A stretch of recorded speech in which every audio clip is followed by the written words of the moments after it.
Welcome to the programming fundamental course. ये course उन student को कंसीडर करके डिज़ाइन किया गया है जिन स्टूडेंट्स ने पहले कभी कोई प्रोग्रामिंग का कोर्स नहीं पढ़ा हुआ, ना ही उन्होंने कभी कोई प्रोग्रामिंग की हुई है। सो लिहाजा इस कोर्स को हम टू डिफरेंट कॉन्टेक्स्ट में लेके चलेंगे। एक तो हम इसके सारे थ्योरेटिकल कंटेंट को कवर करेंगे जो कि बहुत ज़रूरी हैं। अगर आपने अपनी फंडामेंटल्स को स्ट्रॉन्ग करना है तो आपको सारे थ्योरेटिकल कॉन्सेप्ट्स का आइडिया होना चाहिए। और दूसरा, हम थ्योरेटिकल कॉन्सेप्ट्स के साथ साथ इसकी प्रैक्टिकल इम्प्लीमेंटेशन भी देखेंगे। और जो प्रैक्टिकल इम्प्लीमेंटेशन के लिए लैंग्वेज रेकमेंड की जाती है इनिशियल स्टेज के ऊपर, वो C++ है। तो लिहाजा हम C++ को ही साथ लेके चलेंगे, क्योंकि ऑलमोस्ट जितने भी फंडामेंटल कॉन्सेप्ट्स होते हैं उन सब की इम्प्लीमेंटेशन हमें इस लैंग्वेज में मिल जाएगी। सो आज का हमारा ये पहला सेशन है। इस सेशन के अंदर शायद हम लैंग्वेज की कोई बात नहीं करेंगे, बट जनरली हम देखेंगे कुछ टर्मिनोलॉजीज़ को जो कि हम आगे through out the course use करेंगे। और दूसरा, कुछ कंप्यूटर्स की बेसिक्स को जो हमें मालूम होनी चाहिए अगर हम प्रोग्रामिंग में जा रहे हैं तो। सेकेंडली, ये काइंड ऑफ क्रैश कोर्स होगा जिसमें हम थोड़े वक्त में बहुत सारा कंटेंट कवर करेंगे। सो लिहाजा मैं कोशिश करूँगा कि मैं एटलीस्ट जितने भी बेसिक कंटेंट्स हैं उनको लाजमी आपके आगे से मैं गुजारूँ। सो प्रोग्रामिंग पे जाने से पहले सबसे पहले अगर हम ये देखें कि हमने किस बुक को फॉलो करना है, या अगर हम बुक से जाके किसी टॉपिक की डिटेल पढ़ना चाहें तो वो कौन सी बुक है, तो ये मैंने कुछ बुक्स आपके लिए मेंशन कर दी हैं। इसमें मैं जिस बुक को through out the course follow करूँगा वो ये बहरोज़ फ्रोज़न की बुक C++ प्रोग्रामिंग है। और इस बुक के बेसिकली दो फ़ायदे आप समझ सकते हैं। एक तो ये है कि ये आपकी प्रोग्रामिंग फंडामेंटल को भी कवर करेगी, और सेकेंडली अगर आप इसके बाद एक नेक्स्ट कोर्स के ऊपर जाना चाह रहे हैं जो कि ऑब्जेक्ट ओरिएंटेड है तो उसका कंटेंट भी ये कवर करती है। इसी तरह ये जो रॉबर्ट लफोर है इसकी बुक भी हाईली रिकमेंडेबल है, तो आप इन दोनों में से कोई एक बुक चूज़ कर सकते हैं। थर्ड, डिटेल की book C++ how to program, और इसकी आपको C में भी मिल जाएगी हाउ टू प्रोग्राम की, तो ये भी एक अच्छी बुक है अगर आप साथ रेफरेंस मटेरियल के तौर पे इसको फॉलो करना चाहते हैं। बट मैं स्ट्रिक्टली जो बुक फॉलो करूँगा थ्रू आउट द लेक्चर वो ये फर्स्ट वाली बुक है, और ये सारा कंटेंट मेरा वहीं से होगा। और कुछ एक्सरसाइजेस भी दूंगा मैं सॉल्व करने के लिए, और वो सारी एक्सरसाइजेस भी इसी बुक के अंदर से ही होंगी। सो अगर हम जनरली पूरे कंप्यूटर सिस्टम की बात करें प्रोग्रामिंग पे जाने से पहले, तो हमें ये समझना है कि कंप्यूटर सिस्टम इटसेल्फ है क्या। तो कंप्यूटर सिस्टम के दो मेजर कंपोनेंट्स हैं, एक हार्डवेयर है और दूसरा सॉफ्टवेयर है। सो जितना भी वर्क परफॉर्म करना होता है वो सारे का सारा हार्डवेयर ने परफॉर्म करना होता है। जो हमारी फिजिकल मशीन होती है वो हार्डवेयर कहलाता है। जैसे अगर आप एक कंप्यूटर सिस्टम को देखते हैं, या अगर आप एक लैपटॉप को देखते हैं, अगर आप एक मोबाइल को देखते हैं, तो वो जो सारे फिजिकल कंपोनेंट्स हैं, लाइक अगर एक कंप्यूटर का CPU है, उसकी कोई मेमोरी डिवाइसेस हैं, या उसकी इनपुट या आउटपुट डिवाइसेस हैं, तो वो सारा हार्डवेयर का पार्ट है, और सारी फिजिकल एक्टिविटीज़ आपकी वहीं से ही परफॉर्म होनी होती हैं। बट डेफिनेटली हार्डवेयर कोई भी काम इटसेल्फ परफॉर्म नहीं कर सकता, तो वो सारे टास्क जो परफॉर्म करवाने होते हैं वो थ्रू सॉफ्टवेयर हो रहे होते हैं। यानी हर एप्लीकेशन हमारा कोई ना कोई टास्क परफॉर्म कर रही होती है। जैसे कि अभी आपके सामने एक सॉफ्टवेयर चल रहा है, आप इसे एक प्रेजेंटेशन सॉफ्टवेयर या पावर पॉइंट के नाम से जानते हैं। सो काम तो ये सारा पावर पॉइंट कर रहा है, लेकिन इस पावर पॉइंट को एग्जीक्यूट कौन कर रहा है? तो इस पावर पॉइंट को जो एग्जीक्यूट कर रहा है वो ये मेरा लैपटॉप या जो भी मशीन मैं इस्तेमाल कर रहा हूँ, ये वो उसको एग्जीक्यूट कर रहा है। सो डेफिनेटली जो फिजिकल इक्विपमेंट होते हैं कंप्यूटर के वो हार्डवेयर कहलाते हैं, और जो हमारे प्रोग्राम्स होते हैं वो हमारे सॉफ्टवेयर कहलाते हैं।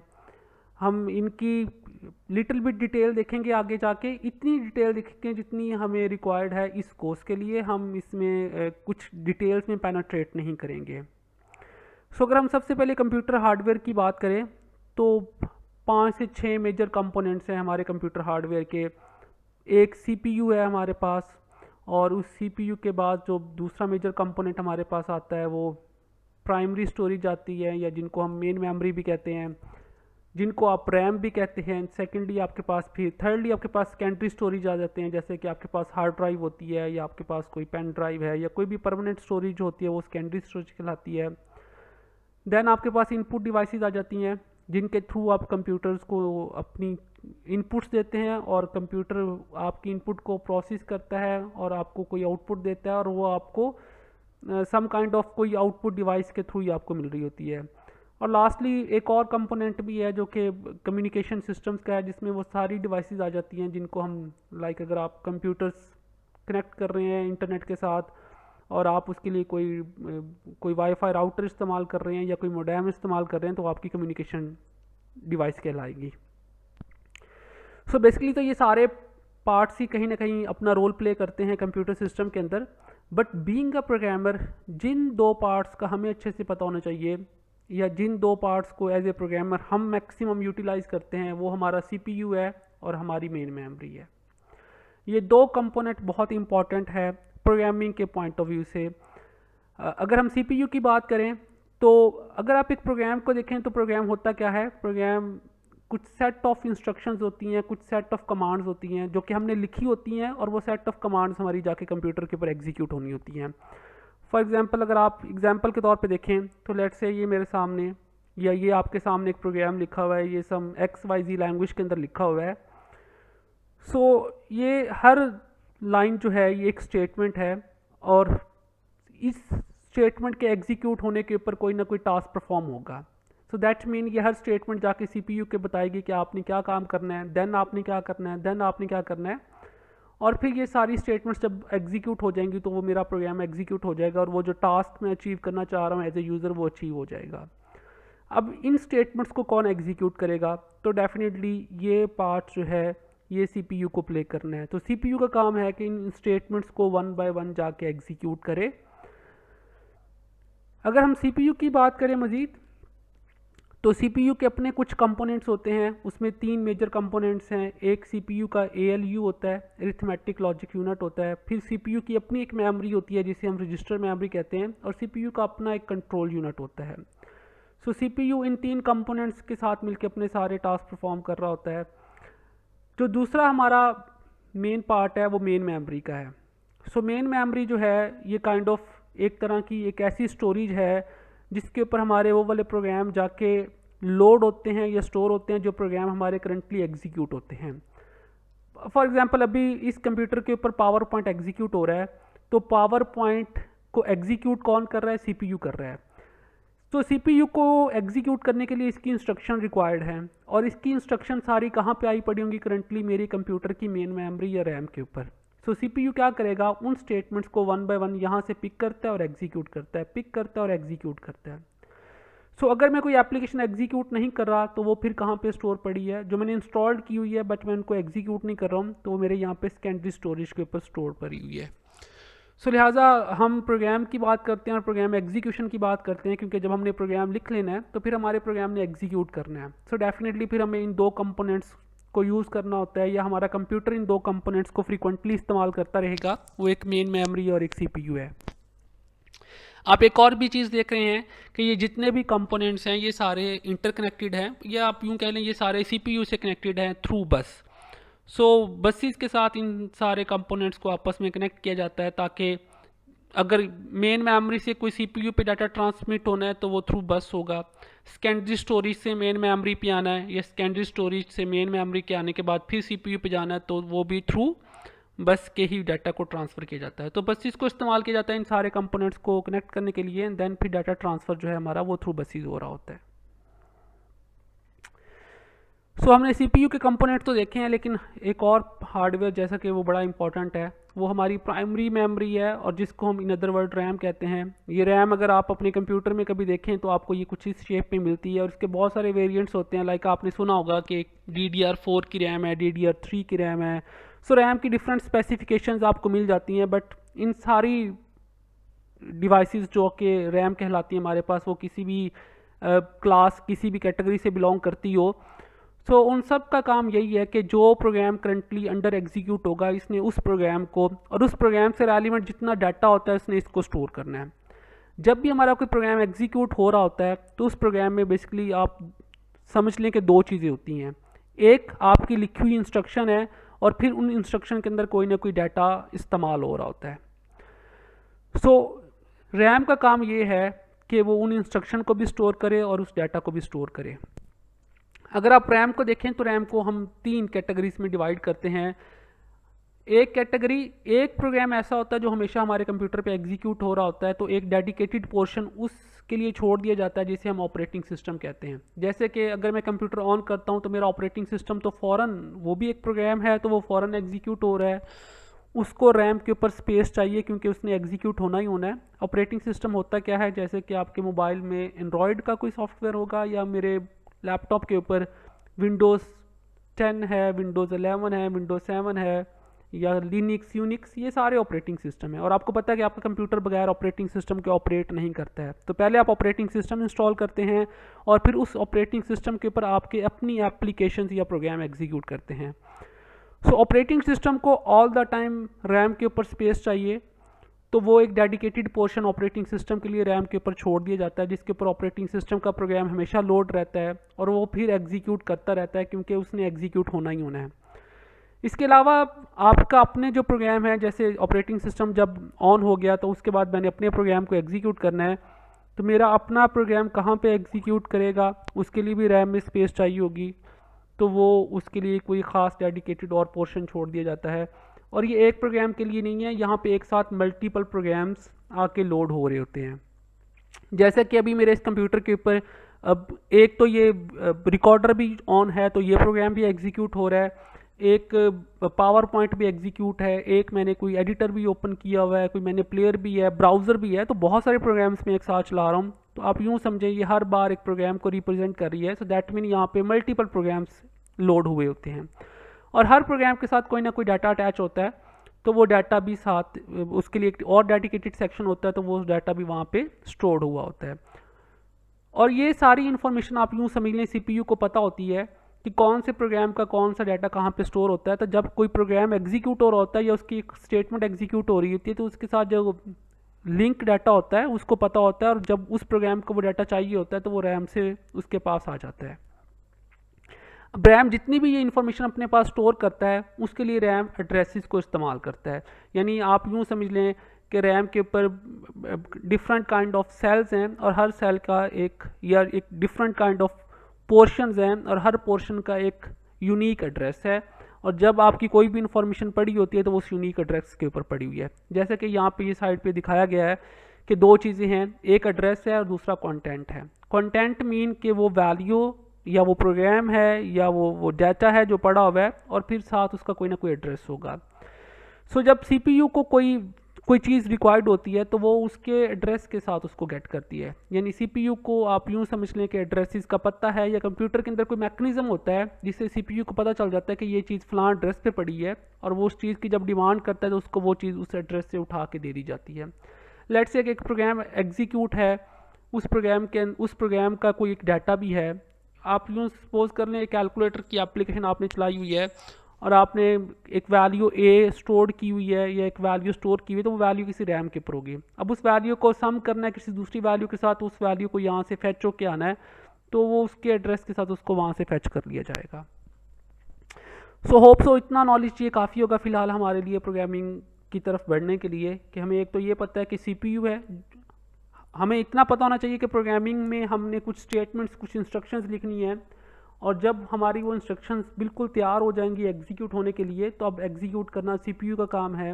हाँ, वो CPU कहाँ से उठा के हमारी स्टेटमेंट्स को एग्जीक्यूट करेगा, तो वो CPU के पास जाने से पहले रैम पे आएंगी, और रैम के ऊपर हमारा प्रोग्राम भी पड़ा होगा, और हमारे प्रोग्राम के अंदर जितना भी डाटा होगा वो भी कहीं ना कहीं स्टोर पड़ा होगा।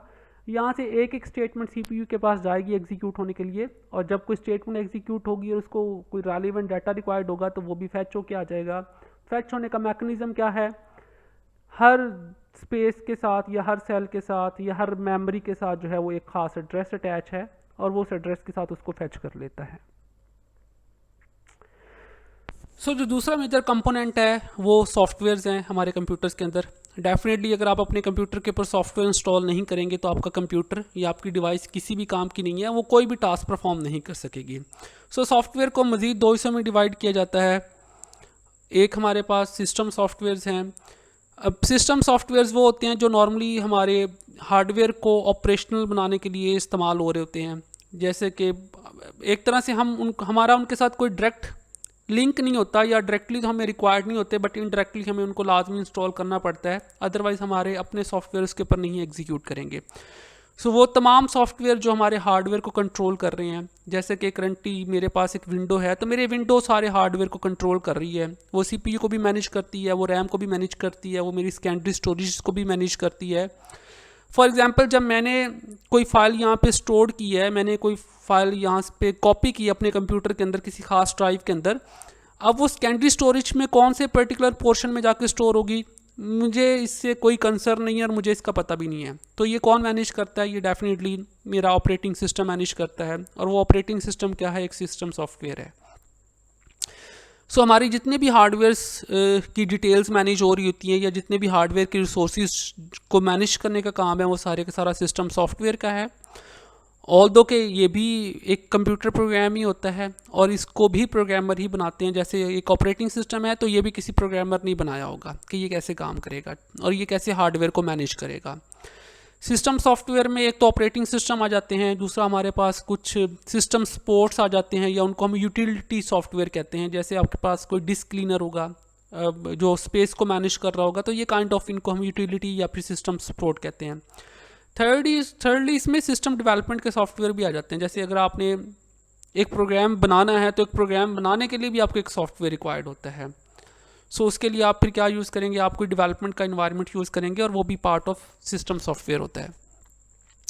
सेकंड कैटेगरी जो सॉफ्टवेयर की है वो एप्लीकेशन सॉफ्टवेयर्स हैं, और एप्लीकेशन सॉफ्टवेयर्स जो होते हैं वो सॉफ्टवेयर्स होते हैं जो हमारी प्रोडक्टिविटी को बढ़ा रहे होते हैं। जैसे मैं पावर पॉइंट इस्तेमाल कर रहा हूँ क्योंकि मुझे ये चाहिए और मुझे इसके साथ कोई टास्क परफॉर्म करना है, तो लिहाजा ये एक तरह की एप्लीकेशन सॉफ्टवेयर की कैटेगरी में आता है। एप्लीकेशन सॉफ्टवेयर जनरली दो कैटेगरीज में हम इनको डिवाइड करते हैं। कुछ जनरल पर्पज़ होते हैं जिनको कॉमनली सारी ऑडियंस इस्तेमाल करती है, जैसे गूगल क्रोम है। सो क्रोम कोई स्पेसिफिक ऑडियंस के लिए नहीं है, बल्कि ये जनरल पर्पस सॉफ्टवेयर है, इसको सारे लोग इस्तेमाल करेंगे। इसी तरह कुछ एप्लीकेशन स्पेसिफिक सॉफ्टवेयर भी होते हैं जो कि आम पॉपुलेशन के लिए नहीं होते, कोई स्पेसिफिक लोगों के लिए डेडिकेट कर लिए जाते हैं। जैसे कोई इंट्रा ऑर्गेनाइजेशन सॉफ्टवेयर आपने देखे होंगे, एक बैंकिंग सिस्टम के अंदर जैसे कोई सॉफ्टवेयर चल रहा है तो और सिर्फ HBL के एम्प्लॉयज़ इस्तेमाल कर रहे हैं, तो दैट मीन कि ये पब्लिक प्रॉपर्टी नहीं है, वो सिर्फ उसी के एम्प्लॉय इस्तेमाल करेंगे।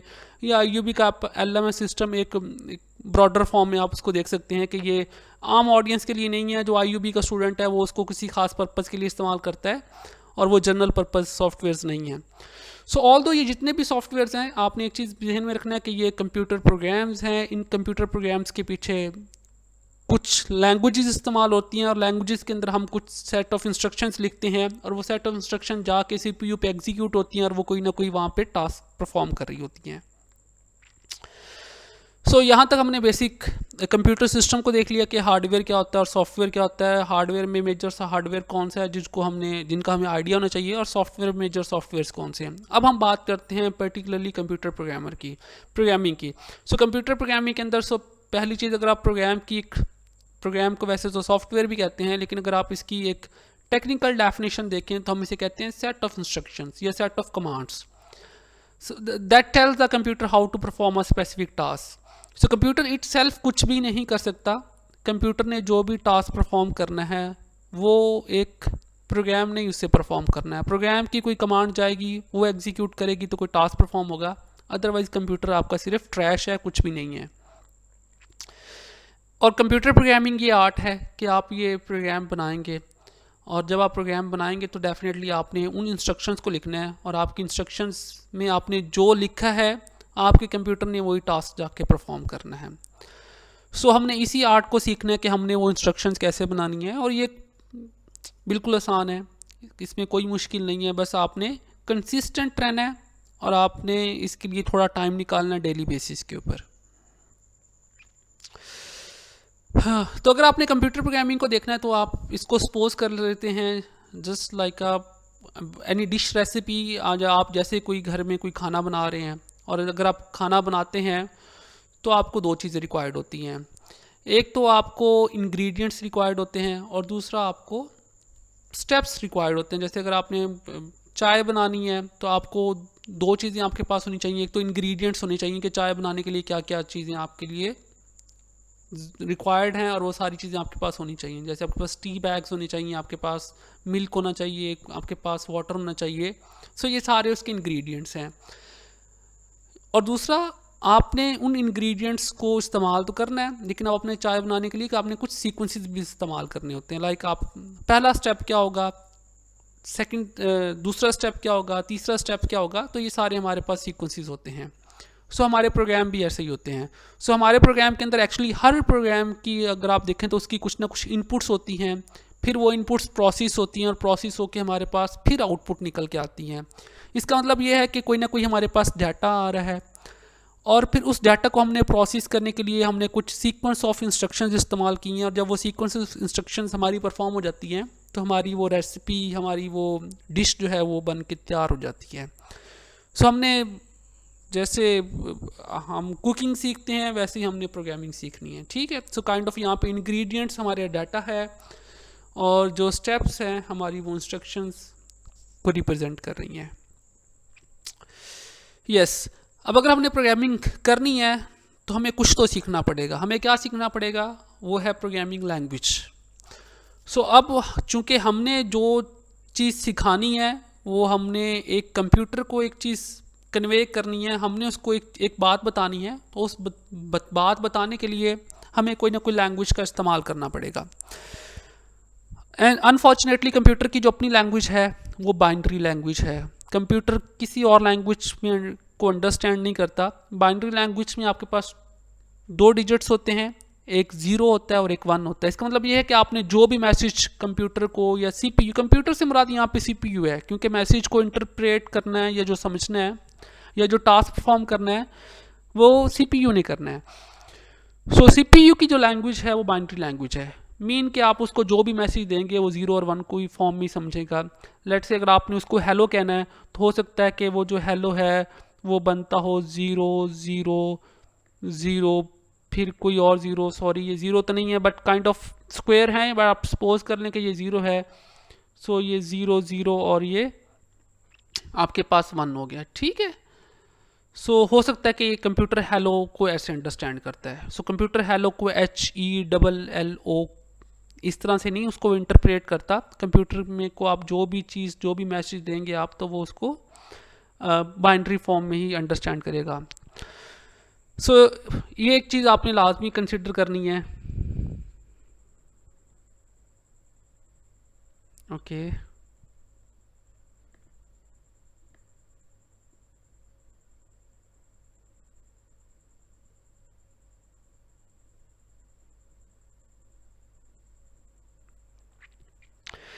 बट अनफॉर्चुनेटली अगर कंप्यूटर की लैंग्वेज बाइनरी है तो फिर क्या हम बाइनरी में सारी इंस्ट्रक्शंस लिखेंगे? हमने इतने कॉम्प्लिकेटेड प्रोग्राम्स बनाने हैं, कॉम्प्लिकेटेड से टास्क कंप्यूटर से परफॉर्म करवाने हैं, तो is it possible for us कि हम सारी चीज़ें बाइनरी के अंदर लिखें, सारी इंस्ट्रक्शंस और बाइनरी में समझाएं?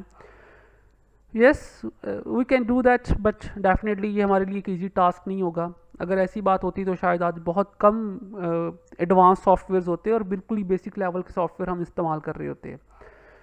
सो हम क्या करते हैं, हम कभी भी बाइनरी लैंग्वेज में प्रोग्राम नहीं लिखते हैं।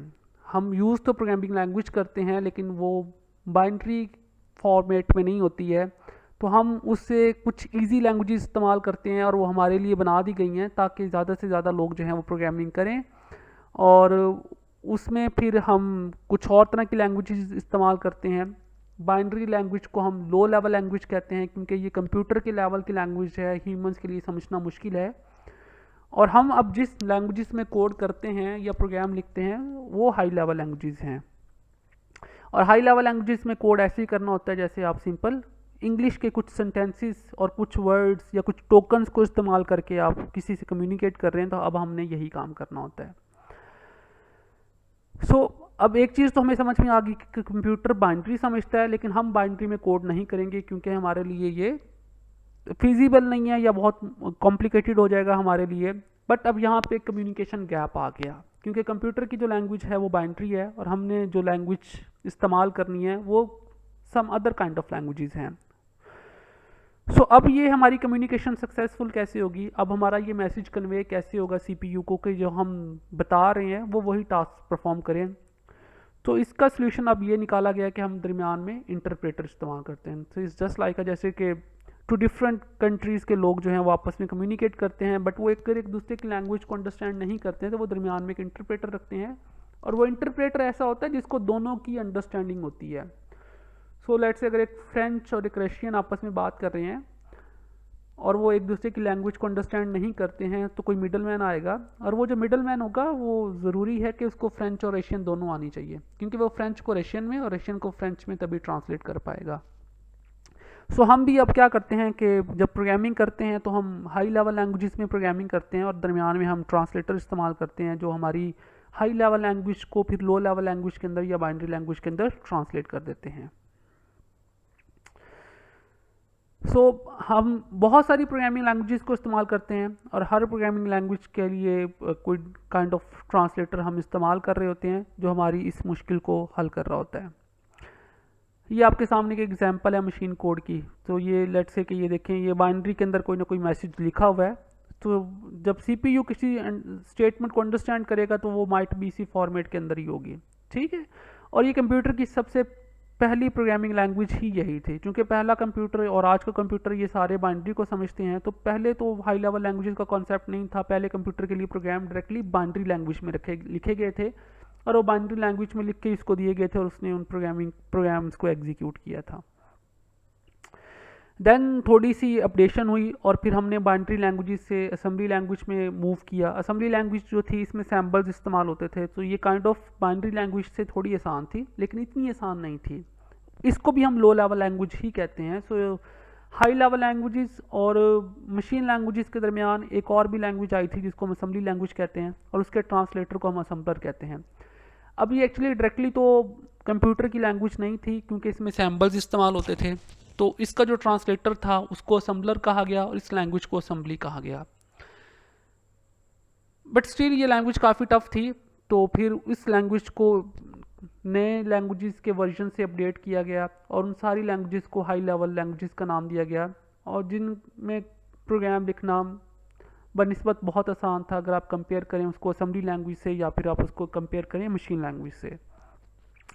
सो आजकल हम जितनी भी लैंग्वेजेस में कोड करते हैं, चाहे हम वेब प्रोग्रामिंग कर रहे हैं या हम डेस्कटॉप प्रोग्रामिंग कर रहे हैं या हम एम्बेडेड सॉफ्टवेयर्स के लिए कोई प्रोग्राम लिख रहे हैं, तो इन सब के अंदर हम हाई लेवल कंप्यूटर लैंग्वेजेस ही इस्तेमाल करते हैं।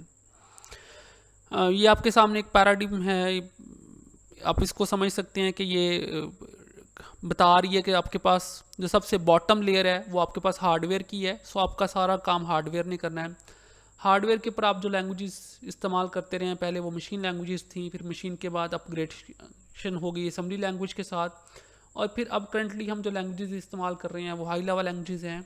अनफॉर्चुनेटली ये पिक्चर थोड़ी पुरानी है, तो ये जो हाई लेवल लैंग्वेजेस यहाँ पे मैंने मेंशन की है ये भी बहुत पुरानी है, लाइक फॉर्ट्रान, सी और पास्कल। अब इन लैंग्वेजेस को ज़्यादा इस्तेमाल नहीं किया जा रहा कमर्शियल पर्पज़ के लिए। कमर्शियल पर्पज़ से मुराद ये है कि हम जनरली जो सॉफ्टवेयर्स देख रहे हैं उनके अंदर इनका इस्तेमाल कम है, बट स्टिल ये इस्तेमाल हो रही हैं।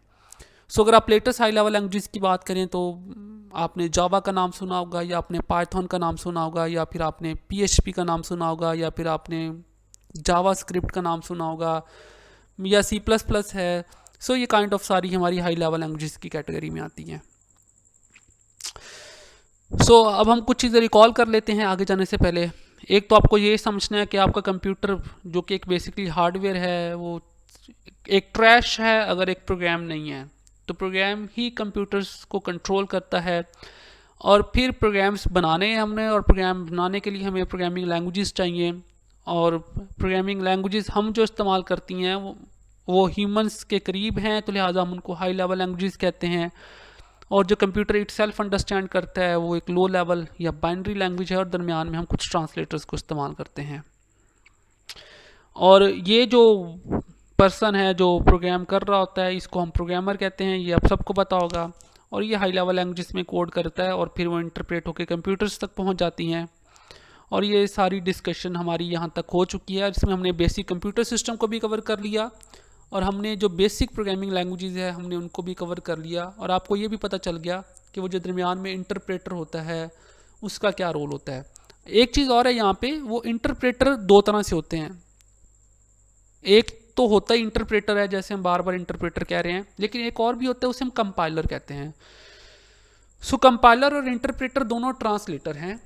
अलबत्ता ये काम तो एक ही करते हैं, लेकिन काम करने का जो इनका स्टाइल है वो थोड़ा डिफरेंट है। सो इंटरप्रेटर क्या करेगा, लेट्स से अगर मेरे पास ये एक प्रोग्राम है, आप इसको एक प्रोग्राम कंसीडर करें, ये पाइथन में लिखा हुआ कोड है। तो इंटरप्रेटर क्या करेगा, सपोज किया ये कुछ सेट ऑफ स्टेटमेंट्स हैं जो मैंने एग्जीक्यूट करनी है। सो इंटरप्रेटर लाइन बाय लाइन इनको ट्रांसलेट करेगा, यानी वो इस लाइन को ट्रांसलेट करेगा और इसको जाके सीपीयू को देगा कि सीपीयू इसको एग्जीक्यूट करो, फिर इस लाइन को ट्रांसलेट करेगा, फिर इस लाइन को ट्रांसलेट करेगा, और जिस लाइन को वो ट्रांसलेट करेगा वो सीपीयू के पास चली जाएगी और सीपीयू इसको एग्जीक्यूट करता रहेगा। कंपाइलर क्या करेगा, वो सारे पहले इंस्ट्रक्शंस या सारे कोड को पहले पढ़ेगा और उसको ट्रांसलेट करेगा, और फिर वो सारे का सारा ट्रांसलेटेड कोड ही आगे फॉरवर्ड करेगा। सो इट्स जस्ट लाइक आप ट्रांसलेटर एक सपोज करें, एक ऐसा ट्रांसलेटर है जो एक सेंटेंस सुनता है और फिर आगे जाके कन्वे करता है, फिर दूसरा सेंटेंस सुनता है फिर कन्वे करता है, फिर तीसरा सेंटेंस सुनता है फिर कन्वे करता है, और एक और ट्रांसलेटर है, आप उसको पूरा ऐसे सुना देते हैं और वो फिर जाके उस सारे ऐसे ये समरी को वो जाके एक साथ ट्रांसलेट कर देता है। तो ये दोनों में डिफरेंस है। नॉर्मली हम C++ के लिए जो इस्तेमाल करते हैं वो कंपाइलर इस्तेमाल करते हैं, वो इंटरप्रेटर नहीं होता। सो ये भी एक डिफरेंस माइंड में रखिएगा।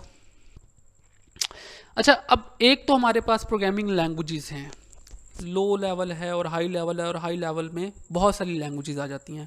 फिर एक और चीज़ भी आती है, उसे हम कहते हैं लैंग्वेज पैराडिम्स। लैंग्वेजेस पैराडिम्स के अंदर अगर आप देखें तो हर लैंग्वेज पैराडिम्स में यहाँ पे 4 लिखी हुई हैं, बट ये 4 नहीं है, ये बहुत सारी हैं। यहाँ पे कुछ बहुत कॉमन पैराडिम्स मैंने मेंशन की हुई हैं, लेकिन ये काफ़ी सारी होती हैं। पहली बात ये कि पैराडिम्स होती क्या है। पैराडिम्स ये होता है कि प्रोग्राम लिखने का स्टाइल क्या है, आपने किस स्टाइल को अडॉप्ट किया है।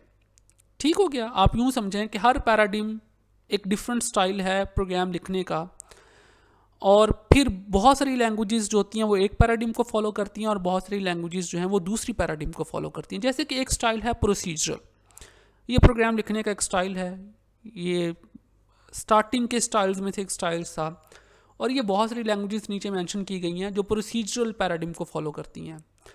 फिर ऑब्जेक्ट ओरिएंटेड है, और ये बहुत सारी लैंग्वेजेस हैं जो ऑब्जेक्ट ओरिएंटेड प्रोग्रामिंग को फॉलो करती हैं, और कुछ कॉमन भी हैं। देखें जैसे C++ है, ये प्रोसीजरल भी है और ये ऑब्जेक्ट ओरिएंटेड प्रोग्रामिंग भी है। फिर कुछ फंक्शनल हैं, फिर कुछ लॉजिक है। तो ये पैराडिम ये है कि आपने प्रोग्राम लिखना कैसे है। सो फॉर नाउ करंटली हम जो स्टाइल अडॉप्ट करेंगे वो सॉर्ट ऑफ, आप उसे फंक्शनल भी कह सकते हैं और आप उसे प्रोसीजरल भी कह सकते हैं।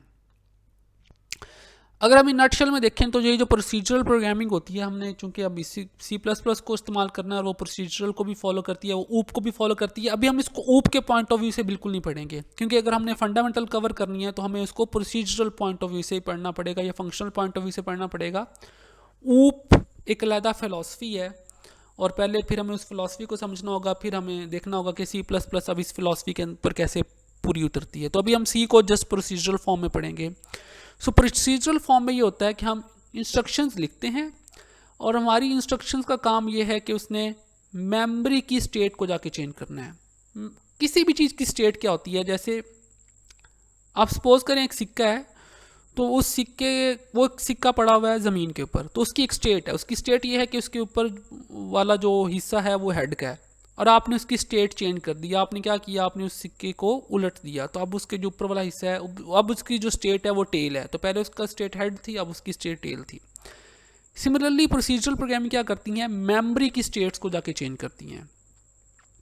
मेमोरी की स्टेट से क्या मुराद है, आप सपोज करें कि लेट्स से कि एक मेमोरी है रैम के ऊपर, एक मेमोरी ए है, ठीक है, ये ए लिखा हुआ है, दिखने में ए नहीं लग रहा बट ये ए ही है। तो सपोज किया आपने एक मेमोरी क्रिएट की हुई है ए के नाम से आपके प्रोग्राम ने, और फिर एक मेमोरी क्रिएट की हुई है बी के नाम से, और फिर एक मेमोरी क्रिएट की हुई है सी के नाम से। तो ये 3 मेमोरीज हैं। सो अभी आपने, आपकी इंस्ट्रक्शंस ने इन मेमोरीज को इस्तेमाल नहीं किया, तो इनके ऊपर कुछ भी स्टोर नहीं पड़ा हुआ। अब आपकी इंस्ट्रक्शन चलती है, आपकी पहली इंस्ट्रक्शन चलती है, उसमें आपने ये मेंशन किया हुआ है कि ये इंस्ट्रक्शन जब चलेगी तो यूज़र कोई नंबर इंटर करेगा और आपने उस नंबर को अपने पास स्टोर कर लेना है। तो यूज़र ने एक नंबर इंटर किया और आपने कहा कि ये नंबर आपने ए में स्टोर करना है। तो जब वो स्टेटमेंट चलेगी तो ए की स्टेट पहले क्या थी, ए में कुछ भी स्टोर नहीं था। सपोज के यूज़र ने 5 प्रेस किया, तो अब ए की नई स्टेट क्या होगी, क्या है, ए में अब 5 स्टोर्ड हो चुका है। फिर अगली इंस्ट्रक्शन चली और अगली इंस्ट्रक्शन में आप कहा कि यूज़र को एक और नंबर इनपुट करें, और अब आपने कहा कि सीपीयू को ये बताया हुआ है कि यूज़र जो भी नंबर इनपुट कर रहा है उसको बी में जाके स्टोर कर दो। तो वो रैम पे जाता है, एक लोकेशन बी है, और लेट से कि अब यूज़र ने जो एंटर किया है वो 7 एंटर किया है, तो अब रैम पे आके 7 स्टोर हो गया। ठीक है, तो अब बी की स्टेट चेंज हो गई है। फिर आपने एक और स्टेटमेंट लिखी हुई है और वो स्टेटमेंट कुछ ऐसे है, C is equal to A plus B. ठीक है, अब इसमें आप ये तो नहीं कह रहे कि यूज़र कुछ इनपुट करेगा, लेकिन आप फिर एक मेमोरी की स्टेट चेंज कर रहे हैं। कौन सी मेमोरी की, सी की। अब आप ये कह रहे हैं कि जो पहले आपने ए पे स्टोर किया हुआ है उसको उठा के लेके आएँ विच इज़ 5, और जो आपने बी पे स्टोर किया हुआ है उसको भी उठा के लेके आएँ विच इज़ 7, और इन दोनों वैल्यू को प्लस करके कहाँ पे स्टोर कर दें, आप सी पे स्टोर कर दें। इसका मतलब ये है कि यहाँ पे 3 स्टेटमेंट्स चली हैं और इन 3 स्टेटमेंट्स ने मेमोरी की स्टेट को चेंज किया है, और ये एक प्रोग्राम भी आपने लिख लिया है। ये कौन सा प्रोग्राम है, ये 2 नंबर को प्लस करने का प्रोग्राम है, जिसमें आपने 2 नंबर लिए, यूज़र ने इसके ऊपर कोई ना कोई इनपुट किया है, आपने उनको कहीं स्टोर किया और आपने एक रिज़ल्ट कैलकुलेट किया। अब आप इस वैल्यू को उठा के स्क्रीन के ऊपर डिस्प्ले कर सकते हैं और इसमें 5 और 7 का आंसर पड़ा होगा कि इन दोनों को ऐड करने के बाद क्या रिजल्ट आता है। सो इन नटशल ये प्रोसीजरल लैंग्वेज जो है वो इस तरह से काम कर रही होती है, और हम भी जब प्रोग्रामिंग करेंगे तो हम यही करेंगे। आप देखेंगे कि हम यही करेंगे, हम कुछ इनपुट्स लेंगे, उनको प्रोसेस करेंगे, इनपुट्स में मेमोरी की स्टेट्स चेंज होंगी, प्रोसेस में मेमोरी की स्टेट्स चेंज होंगी, और वो हमारे रिजल्ट्स निकल आएंगे और हम उनको जाकर स्क्रीन के ऊपर डिस्प्ले कर देंगे। सो यस, नेक्स्ट स्टेप ये है कि अब 2 चीज़ें हैं। एक तो है हमने प्रोग्राम लिखना है जिसके लिए which required some kind of programming language, जैसे कि हम C++ का इस्तेमाल करेंगे, या फिर हम C का या जावा का या पाइथन का या कोई भी लैंग्वेज इस्तेमाल करेंगे। लेकिन उससे पहले एक और स्टेज भी होती है और उसे हम कहते हैं प्रोग्राम डिज़ाइन करना। प्रोग्राम लिखने से पहले प्रोग्राम को डिज़ाइन किया जाता है। सो प्रोग्राम डिज़ाइन करने का मुराद ये है, प्रोग्राम डिज़ाइन करने से ये मीनिंग है कि आपके सामने तो एक प्रॉब्लम आया था ना, आपने उस प्रॉब्लम को पहले सॉल्यूशन में कन्वर्ट करना है, फिर आप उसका प्रोग्राम लिख सकते हैं। अगर आपको यही नहीं पता कि आपके सामने जो प्रॉब्लम आया है उसका सॉल्यूशन है क्या, तो आप स्टेटमेंट्स में क्या लिखेंगे। आप यूँ समझें कि प्रोग्रामिंग जो है it's not about writing instructions, it's about solving problems. जब तक आप प्रॉब्लम्स को सॉल्व नहीं करेंगे तब तक आप इंस्ट्रक्शंस नहीं लिख सकते हैं। एक प्रोग्रामर वो नहीं होता जो सिर्फ प्रोग्राम लिख सकता है, एक प्रोग्रामर वो होता है जिसके पास एक प्रॉब्लम आती है, उस प्रॉब्लम को वो सॉल्व कर सकता है प्रोग्राम्स की फॉर्म में, उसका सोल्यूशन वो प्रोवाइड करेगा, और वो किस फॉर्म में प्रोवाइड करेगा, वो प्रोग्राम की फॉर्म में प्रोवाइड करेगा। फॉर एग्जाम्पल, अगर मैं आपको ये कहता हूँ कि आप मुझे एक ऐसा प्रोग्राम बना के दें जिसको मैं 2 वेक्टर इनपुट करूँगा, एक वेक्टर ए होगा, एक वेक्टर बी होगा, या जिसको मैं 2 मैट्रिक्स इनपुट करूँगा, एक मैट्रिक्स ए होगी, एक बी होगी, उन दोनों की कोई ना कोई डायमेंशंस होंगी, n क्रॉस m उनकी डायमेंशंस होंगी, और आपका वो प्रोग्राम मुझे उन 2 मैट्रिक्स को या उन 2 वेक्टर्स को मल्टीप्लाई करके आंसर देगा। सो लेट्स से अगर हम मैट्रिक्स का केस लेते हैं तो 2 मैट्रिक्स को मल्टीप्लाई करके आपने एक तीसरी मैट्रिक्स निकालनी है जो आपकी रिजल्टेंट मैट्रिक्स होगी। फॉर एग्जांपल, एक मैट्रिक्स ए है, एक बी है, और आपने उनको मल्टीप्लाई करके सी मैट्रिक्स निकालनी है। अब आपने इसका प्रोग्राम लिखना है। अब आपको प्रोग्रामिंग लैंग्वेज तो आती है बहुत अच्छे से, कोई भी, लेकिन आपको यही नहीं पता 2 मैट्रिक्स मल्टीप्लाई कैसे होंगी। सो हाउ यू कोड, आप क्या प्रोग्राम बनाएंगे बैठ के। आप इनपुट ले लेंगे, लेट से कि एक मैट्रिक्स की इनपुट आ गई, उसकी इतनी इनपुट्स है, बी मैट्रिक्स की इनपुट आ गई। अब आपको मल्टीप्लाई का प्रोसीजर ही नहीं पता कि 2 मैट्रिक्स को मल्टीप्लाई करने के रूल्स क्या हैं, या 2 वेक्टर्स आपस में मल्टीप्लाई होते कैसे हैं। सो आप सीपीयू को ये नहीं कह सकते कि ये 2 मैट्रिसेस आ गई हैं, इनको मल्टीप्लाई कर दो। आपको सीपीयू को ये बताना पड़ेगा कि 2 मैट्रिसेस मल्टीप्लाई कैसे होंगी, क्योंकि सीपीयू के पास डाटा रैम के ऊपर है। अब अगर आप 2 मैट्रिसेस की बात करें तो मैट्रिसेस कुछ 2 डायमेंशन डाटा होता है, रोज़ और कॉलम में होती हैं। सो पहली वैल्यू उठानी है, अगली पहली से मल्टीप्लाई करनी है, और कहीं आपने जाके फिर स्टोर करनी है। तो वहाँ पे तो हर वैल्यू एक सेपरेट मेमोरी पे पड़ी हुई है। सो आप इसको ऐसे सपोज करें कि मैट्रिक्स, ये मेरी पहली मैट्रिक्स है, तो ये रैम के ऊपर तो डाटा ऐसे नहीं ना पड़ा होगा। सो लेट्स से कि आपके पास ये, मैं सपोज कर रहा हूँ कि ये रैम है, फिजिकल रैम कुछ ऐसे होगी। तो आपकी पहली वाली मैट्रिक्स की यहाँ पड़ी हुई है, फिर दूसरी यहाँ पड़ी हुई है, फिर तीसरी यहाँ पड़ी हुई है, तो ये एक मैट्रिक्स है। फिर दूसरी मैट्रिक्स की वैल्यू यहाँ पड़ी हुई है, फिर एक यहाँ पड़ी है और एक यहाँ पड़ी है, ठीक है।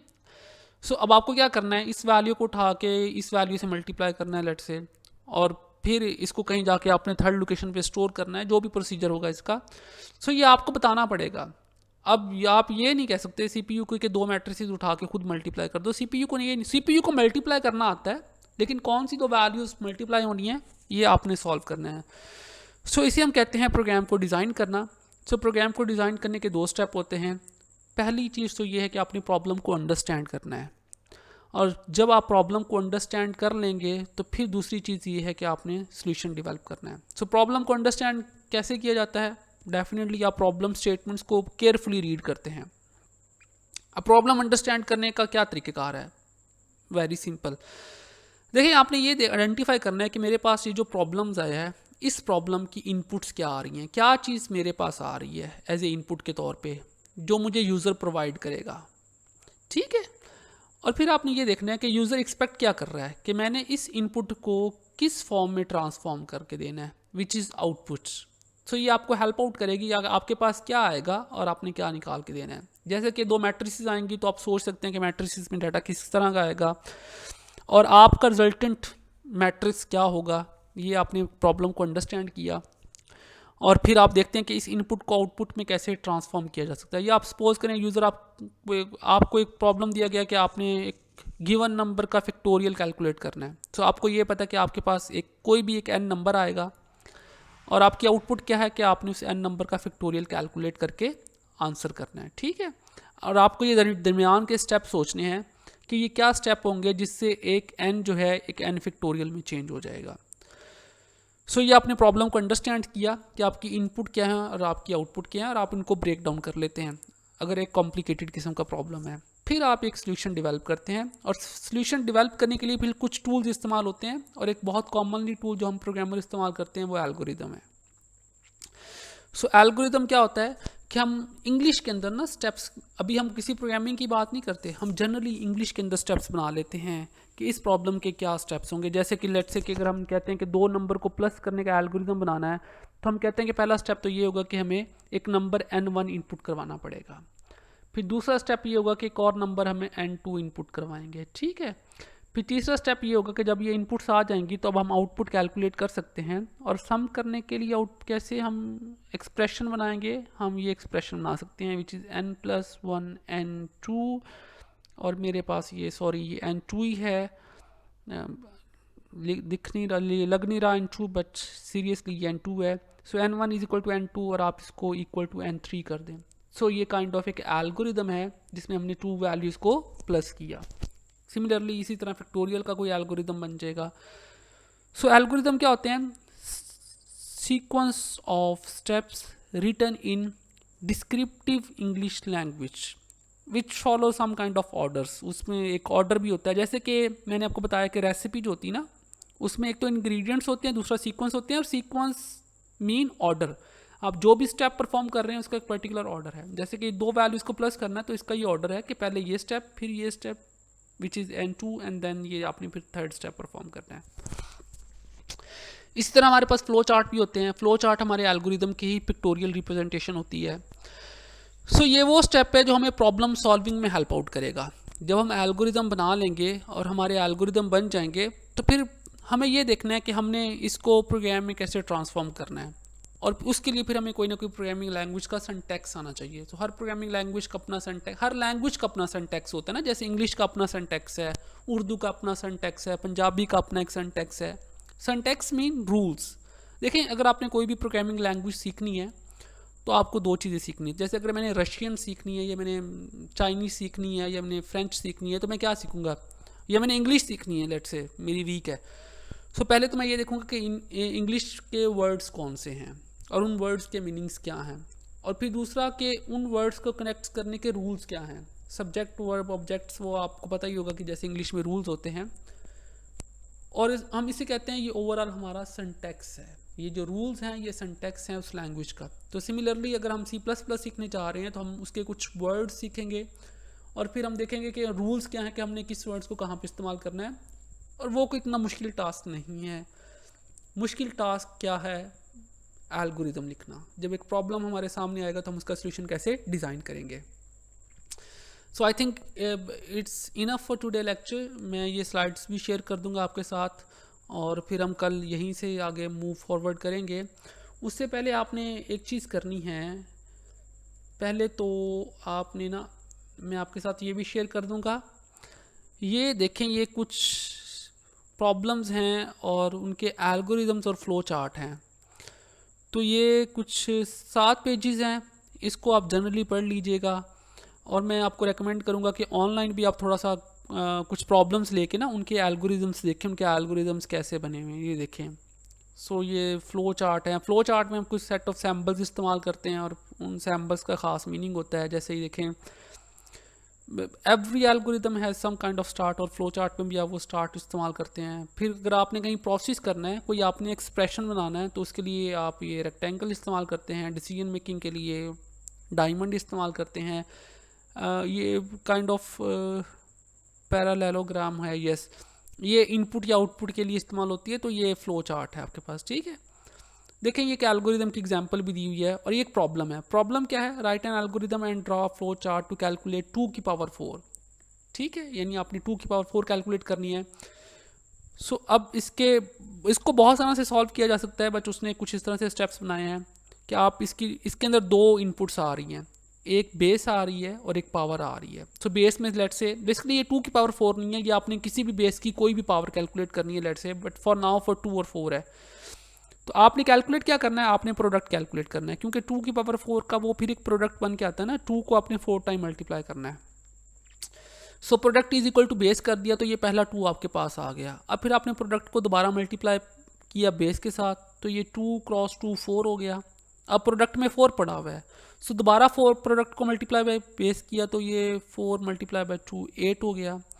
अब प्रोडक्ट में 8 पड़ा हुआ है, सो दोबारा 8 क्रॉस 2 किया आपने, तो ये 16 पड़ा हुआ है, ठीक है। और ये फिर आपने आंसर को प्रिंट कर दिया। सो ये एक एल्गोरिदम है, बहुत ही सिंपल सा, और फिर इसका ये फ्लो चार्ट भी है, ठीक है। तो ये देखें, इनपुट के लिए पैरेललोग्राम है, फिर ये प्रोसेस के लिए अगेन रेक्टेंगल इस्तेमाल की गई हैं, प्रिंट के लिए भी कुछ इस्तेमाल किया गया है सिंबल, और ये ठीक है, ये इसका प्रोडक्ट है। और फिर आगे इसको ये जेनेरिक फॉर्म में बना के दिखाया गया है। आई वुडेंट से कि आप इसको अभी इसमें बहुत कॉम्प्लिकेटेड किस्म के प्रॉब्लम्स देखें, बट मैं कुछ बेसिक प्रॉब्लम आपके सामने रख रहा हूँ, आपने इनको लाजमी देख लेना है। जब आप नेक्स्ट टाइम आएँ तो आपको ये चीज़ें पता होनी चाहिए। ये मैं उसी बुक पे जा रहा हूँ, बहरोज़ फ्रोज़न की। सो इसके एंड पे कुछ प्रॉब्लम्स दिए हुए हैं। ये प्रॉब्लम 1 है, इसमें आपने मेमोरी की स्टेट चेंज करनी है, यानी आपने ए में कुछ इनपुट करवाया, बी में, सी में, और फिर सम क्या आ गया और आउटपुट क्या आ गई। सो आप इसको ड्रॉ रन करके देख लें। ए में आप कोई वैल्यू सपोज कर लें कि यूज़र ने ये इनपुट किया, फिर बी में, फिर यानी आपको एक सेंस देगा कि प्रोग्रामिंग में मेमोरी की स्टेट्स कैसे चेंज होती है और इंस्ट्रक्शन जब एग्जीक्यूट होती हैं तो कैसे आंसर कैलकुलेट होके आते हैं। सिमिलरली प्रोग्राम 2 भी यही है, जिसमें मेमोरी की स्टेट्स चेंज हो रही है और आपको वैल्यू भी अज्यूम करवा रहा है कि लेंथ 12 है, विड्थ 8 है, तो फिर ये मेमोरी की स्टेट कैसे चेंज होंगी, ठीक है। उसके बाद ये कुछ प्रोग्राम्स हैं, प्रॉब्लम्स, इनको छोड़ देना आपने, फिर प्रॉब्लम 8 पे आपने आ जाना है। अगेन वो वैल्यू पूछ रहा है कि जब ये सारी स्टेटमेंट एग्जीक्यूट हो जाएंगी तो एट द एंड सम में क्या वैल्यू होगी। तो सम 0 था, फिर 10 से मल्टीप्लाई हुआ, फिर सम अपडेट हुआ और फिर दोबारा। अब आपने ये ख्याल करना है कि सम हमेशा 0 नहीं रहेगा। फॉर एग्जाम्पल ये एक मैं आपके लिए सॉल्व करता हूँ। So let say sum is equal to 0। So sum is equal to sum plus 10। तो प्रीवियसली सम की स्टेट क्या थी? 0 थी। तो 0 प्लस 10 किया तो सम की नई स्टेट क्या हो गई है? 10। सो सम एक मेमोरी है जिसमें एक टाइम पे एक वैल्यू रह सकती है। जब ये 2 स्टेटमेंट्स चल चुके हैं तो सम में 10 पड़ा हुआ है। अब तीसरी स्टेटमेंट में जाएंगे, सम में क्या पड़ा हुआ है? 10। तो ये 10 उठ के आएगा और फिर हम 10 क्रॉस 10 करेंगे तो अब सम में पड़ा हुआ है 100। इसका मतलब है कि जब तीसरी स्टेटमेंट हमारी चली है तो सम की वैल्यू 100 हो गई है। अब हमने 4 स्टेटमेंट चलानी है, तो सम में क्या पड़ा हुआ है? 100। 100 माइनस 10 करेंगे तो 90। तो इसका मतलब है अगर मैंने इन स्टेटमेंट्स को सही एग्जीक्यूट किया है तो जब ये सारी स्टेटमेंट एग्जीक्यूट करेंगी तो सम का आंसर 90 होगा और ये एल्गोरिदम को हमने एग्जीक्यूट किया है। ये एल्गोरिदम लिखा हुआ था एक, ठीक है। सो सिमिलर आपने प्रॉब्लम 9, प्रॉब्लम 10, इन दो प्रॉब्लम को देख लेना आपने, ठीक है। प्रॉब्लम 11 को देख, अच्छा अब ये बड़े सिंपल से एल्गोरिदम्स हैं जिसमें आपको ये बताया गया है कि आपने क्या करना है।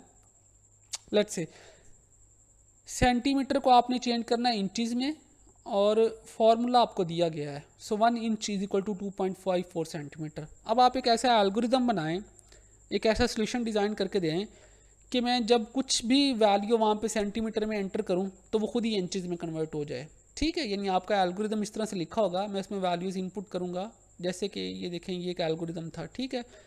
ये 3 नंबर को प्लस करने का एल्गोरिदम था। आप इसमें कोई भी 3 नंबर इनपुट करें, एंड पे आपको उसका आंसर मिल जाएगा, ठीक है। ये पैरीमीटर का एल्गोरिदम है। सो आपने इसी तरह का यहाँ पे एल्गोरिदम बनाना है। फिर ये एक प्रॉब्लम है, इसका आपने एल्गोरिदम बनाना है। फिर ये एक प्रॉब्लम है, इसका आपने एल्गोरिदम बनाना है। फिर प्रॉब्लम 14 है, आपने इसका एल्गोरिदम बनाना है। 15, 16, 17 एंड 18।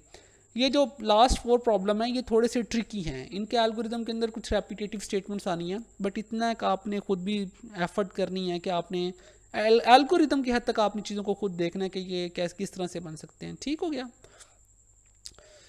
जब हम नेक्स्ट आएंगे तो फिर हम फर्दर इसको कंटिन्यू करेंगे आगे, प्रोग्राम डिज़ाइन से आगे हम इसको कंटिन्यू करेंगे प्रोग्राम डेवलपमेंट की तरफ, और फिर हम देखेंगे कि हम जब प्रोग्राम बनाएंगे तो फिर वो किन स्टेजेस से गुजर के एग्जीक्यूट होता है। So that's it for today. अगर आपका कोई क्वेश्चन होगा तो आप वो क्वेश्चन करेंगे, हम एक सेशन रख लेंगे उनके लिए, and I will be happy to answer that. Thank you and Allah हाफिज़।